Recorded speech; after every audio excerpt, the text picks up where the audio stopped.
guys, for today's video ay nag-steam tayo ng fish. Ayan, in-steam natin siya with salted VJ. Pero yung VJ natin, need na nakababad siya sa water kasi napaka-salty yung preservative vegetable. Kaya ayan, takpan muna natin siya. This is just only 10 minutes to cook the fish. So, while nag-steam tayo ng fish, magluluto din tayo ng vegetable. Flat beans ang ating immediate today. Sa vegetable, kung gusto ko yung maraming garlic. I like garlic. So, ayan.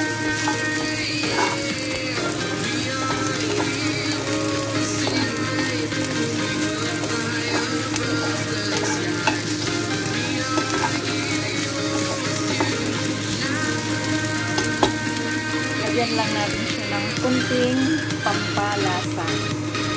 Ayan, nilagyan ko siya ng mushroom powder, guys. Pampalasa lang sa ating vegetable.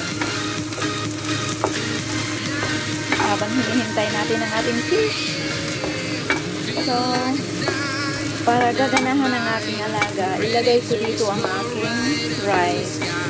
Kasi hindi siya ganong kumakain ng vegetable kung plain lang. So, ay rice to. Ilagay natin ang ating rice dito. Luto naman na siya.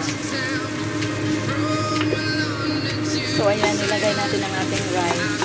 Kahit paano may lasa na siya.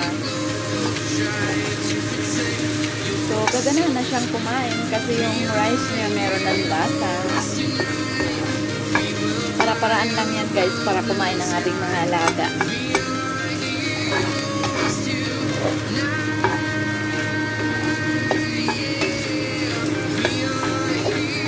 Done. Ganun lang kasimple. No need to complicate. No need to complicate the food. Just very simple. Okay, it's done. So, tingnan natin kung luto na ba ang ating fish. O, ayan, hindi na siya matigas. Malambot na siya. So, ilagay na natin ang ating sauce.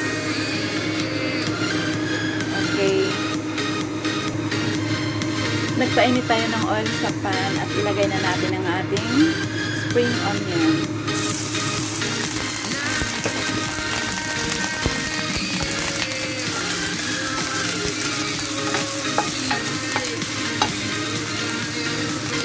So, lagyan natin ng light soy sauce yung pampalasa sa ating fish. Ito na guys, lagyan natin ng light soy sauce.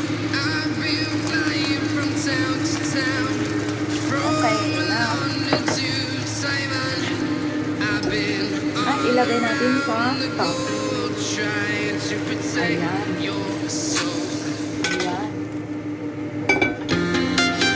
Yan ang pampalasa niya.